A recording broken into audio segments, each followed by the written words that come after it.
اب کچھ چیزیں میں آپ کو پریکٹیکل بتانے لگا ہوں جو کہ میں نے اپنی ڈائری میں لکھا ہے کہ آپ نے یہ سارے کام کرنے کے علاوہ اب یہ دیکھنا ہے کہ آپ کے گھر میں جتنے بوڑھے ہیں آپ نے ان کی عزت کرنی ہے، آپ نے ان کا کہنا ماننا ہے، آپ نے ان کے پاس بیٹھنا ہے، آپ نے ان کے چھوٹے موٹے کام آپ نے کرنے ہیں، کہ ان کے دادا دادی کے، نانا نانی کے، اور اگر آپ کے والد اور والدہ کی بھی خالائیں اور نانیاں اور دادیاں اگر ہیں تو آپ نے ان کی بھی عزت کرنی ہے۔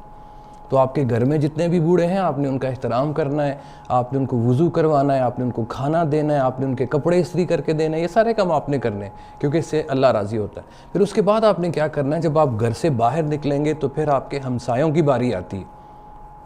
آپ کے ہمسایوں میں جتنے بھی بوڑھے ہیں آپ نے ان کی مدد کرنی ہے، آپ نے کوشش کرنی ہے ان سے مل کے۔ اب رمضان آ رہا ہے، رمضان میں آپ نے ان کا دھیان رکھنا ہے کہ انہوں نے روزہ رکھا ہے کہ نہیں رکھا ہے۔ اگر روزہ رکھا ہے تو روزہ افطار کرنے کے لیے آپ نے اپنے گھر میں جو چیزیں پکی ہیں ان میں سے تھوڑی چیزیں آپ نے ان کو بھی جا کے دینی ہے، کیونکہ ان کے بچے ہو سکتا ہے وہ کام پر ہوں، اور آپ نے اپنے ہمسایوں میں جو بزرگ ہیں ان کا دھیان اس طرح سے رکھنا ہے کہ جا کے آپ نے ان سے پوچھنا ہے کہ آپ کو کوئی بازار سے کوئی چیز تو نہیں چاہیے، اگر چاہیے تو آپ نے ان کو لا کے دینی ہے۔ پھر آپ نے ہمسایوں کے علاوہ اپنے پورے محلے میں دیکھنا ہے کہ کوئی محلے میں آپ کے پاس کوئی غریب بزرگ ہیں تو ان غریب بزرگوں کے پاس جا کے آپ نے ان سے پوچھنا ہے کہ آپ کو کوئی کام وغیرہ تو نہیں ہے۔ آپ کو یاد ہے نا نبی پاک صلی اللہ علیہ وسلم بزرگوں کی خدمت کیا کرتے تھے، تو ہم نے اپنے نبی پاک صلی اللہ علیہ وسلم کی سیرت پہ عمل کرنا ہے۔ اب محلے سے نکل کے پھر آپ جب سڑک پر جائیں تو وہاں پر دیکھیں کہ کوئی بزرگ آپ کو نظر آ رہا ہے تو آپ نے بزرگ کے آگے نہیں چلنا، ان کی عزت کرنی ہے۔ اور اگر کوئی بزرگ سڑک پار کرنا چاہ رہا ہے تو آپ نے اس کا ہاتھ پکڑ کے آپ نے اس کو سڑک پار کروانی ہے۔ اور کوئی ایسا فقیر جو آپ سمجھتے ہیں کہ بہت ہی لاغر ہے، بہت ہی بزرگ ہے، کمزور ہے، تو آپ نے اس سے پوچھنا ہے کہ آپ نے کھانا کھایا ہے، اس کو کھانا آپ نے کھلانا ہے۔ اگر اس کو سردی لگ رہی ہے تو سردیوں کے کپڑے آپ نے اس کو دینے ہیں، اگر اس کو پاس ویسے بھی کپڑے نہیں ہیں تو ویسے بھی آپ نے کپڑے دینے ہیں۔ تو پہلے اپنا گھر، پھر اپنا ہمسایہ، پھر اپنا محلہ، اور پھر جب آپ سڑک پر جائیں تو سڑک میں آپ نے تمام بزرگوں کو دیکھنا ہے۔ پھر سڑک کے علاوہ جب آپ شاپنگ کرنے کے لیے جائیں میرے پیارے بچوں، تو وہاں بھی اگر آپ کسی بزرگ کے دیکھیں کہ اگر انہوں نے کوئی ہیوی چیز پکڑی ہوئی ہے تو آپ اپنی ہیلپ ان کو آفر کریں کہ آئیں ہم آپ کا سامان آپ کا ہم اٹھا دیتے ہیں، ہم یہ سامان پکڑ کے گاڑی میں رکھ دیتے ہیں۔ اور اگر آپ کسی شاپ میں بزرگ کو دیکھتے ہیں تو وہاں پہ بھی آپ نے کہنا ہے کہ پہلے آپ شاپنگ کر لیں، آپ مجھے بتائیں اگر کوئی چیز چاہیے تو ان کی چیز جو وزنی چیز ہے یا ہلکی چیز ہے پکڑ کے ان کی ٹرالی میں رکھنی ہے۔ تو آپ سیکوینس سمجھ رہے ہیں، پہلے آپ کا گھر، پھر آپ کا ہمسایہ، پھر آپ کا محلہ، پھر بازار، اور پھر شاپنگ سینٹر میں آپ نے یہ سارے کام کرنے۔ اس کے علاوہ جب آپ سفر کر رہے ہوں، کسی بس میں ہوں، کسی کوچ میں ہوں، کسی وین میں ہوں یا ٹرین میں ہوں، تو آپ جہاں بھی بزرگوں کو دیکھیں وہاں ان کے پاس جا کے پوچھیں آپ کو کوئی کام تو نہیں ہے۔ اگر وہ کھڑے ہیں تو جس جگہ آپ کی سیٹ ہے آپ ان کو آفر کریں کہ آپ بزرگ ہیں، آپ میری سیٹ پر بیٹھ جائیں اور آپ کھڑے ہو جائیں۔ اور ان سے یہ بھی پوچھنا ہے آپ نے کہ اگر وہ آپ کے ہی اسٹیشن میں یا شہر میں جا رہے ہیں مثال کے طور پر، تو جب وہ اتریں گے ٹرین سے یا وین سے یا کوچ سے یا بس سے تو آپ ان سے پوچھیں آپ کو کوئی لینے آیا ہے؟ اگر نہیں لینے آیا تو کوشش کریں آپ ان کو ان کے گھر چھوڑ کر آئیں۔ اسی طرح اگر آپ گاڑی پر جا رہے ہیں اور رستے میں آپ کو کوئی بزرگ ملتا ہے، کوئی ضعیف ملتا ہے، تو گاڑی روک کے آپ نے پوچھنا ہے کہ آپ اکیلے جا رہے ہیں، پیدل جا رہے ہیں، آئیں میں آپ کو چھوڑ دیتا ہوں۔ اگر آپ موٹر بائک پہ ہیں تو پیچھے بٹھا لیجئے، اگر آپ گاڑی پہ ہیں تو آگے بٹھا لیجئے۔ میری بات سمجھ نہیں پیارے بچوں، یہ پریکٹیکل ہیلپ ہے۔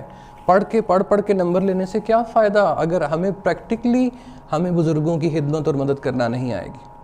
اسی طرح اب گرمی کا مہینہ آ رہا ہے، اللہ کرے جلدی سے اسکول کھلیں اور آپ اسکول جانا شروع کریں۔ اسکول جب آپ جائیں تو آپ پانی کی 2 بوتلیں لے جایا کریں، ایک بوتل آپ کی اپنے لیے اور دوسری بوتل رستے میں اگر آپ کو بہت سے ضعیف ملیں گے، ضعیف جو ترخان ہیں، جو مزدور ہیں وہ ملیں گے آپ کو، تو ایک پانی والی بوتل آپ ان کو دے دیں کہ گرمی بہت زیادہ ہے، آپ پی لیں۔ اسی طرح رمضان میں آپ جب گھر جائیں یا باہر نکلیں تو دیکھیں کہ بہت سے ایسے غریب لوگ ہیں، بہت سے ایسے ضعیف لوگ ہیں جو روزہ افطار نہیں کر سکتے، ان کے پاس پیسے نہیں ہوتے، تو آپ نے ان کو اپنے گھر لے جانا ہے۔ روزہ افطاری کرنے کا بھی اتنا ہی ثواب ہے جتنا رکھنے کا ثواب ہے۔ پیارے بچوں، اصل میں یہ ہے درد مندوں کا خیال رکھنا، یہ دین ہمیں سکھاتا ہے۔ یا ان کے گھر میں جا کے ان کو چیزیں دے دیں یا ان کو اپنے گھر میں لے آئیں۔ اسی طرح آپ کے بزرگ جو ہیں استاد بھی ہوں گے، تو بزرگ استادوں کا بھی آپ نے بالکل اتنا ہی احترام یا عزت کرنی ہے، بات ماننی ہے جس طرح آپ اپنے والدین کی بات مانتے ہیں. تو یہ سب کچھ نہیں. ان شارٹ کیا ہے, بزرگ آپ کو دنیا میں جہاں بھی ملیں, چاہے وہ مسلمان ہوں یا نہ ہوں, بس آپ نے یہ دیکھنا ہے کہ وہ بزرگ ہیں اور ان کی مدد کرنی ہے, ان کی خدمت کرنی ہے, ان سے پیار کرنا ہے. پھر کوشش کریں کہ ہسپتالوں میں جائیں, وہاں پر بھی جو آپ کو ضعیف ملتے ہیں, غریب ملتے ہیں, ان کی بھی خدمت کریں. ان کو دوائی کی ضرورت ہے, دوائی لا کے دیں. ان کو خون کی ضرورت ہے, خون میسر کریں. ان کو سہارے کی ضرورت ہے, ان کو سہارا دیں. ہمارا دین یہ تعلیم دیتا ہے میرے پیارے بچوں. تو میں امید کرتا ہوں کہ والدین کے حقوق کے بعد آپ بزرگوں کے حقوق کا بہت زیادہ دھیان رکھیں گے. 1 اور 2 کے لیے یہ لیسن جو ہے وہ آپ نے اورل کرنا ہے, اور باقی جتنے بھی 3 سے آنورڈ 7 تک جو بچے ہیں وہ اس کے نیچے جو ایکسرسائز دی ہوئی ہے پیارے بچوں وہ آپ کریں گے انشاءاللہ. جیسے یہ خالی جگہ پر ہے, کالم ہیں, اور اس کے علاوہ جو سوال جواب ہیں وہ آپ نے جو پلاننگ آپ کو ملے گی اس کے مطابق کرنا ہے. تو آپ اس کو کرنے کے بعد ایک پریزنٹیشن بھی بنائیں گے, اپنی ویڈیو پریزنٹیشن بنائیں گے کہ بزرگوں کے حقوق کیا ہوتے ہیں. تو وہ ویڈیو بنا کر اپنی ٹیچر کو بھیجیے, ہم اس کو دیکھیں گے.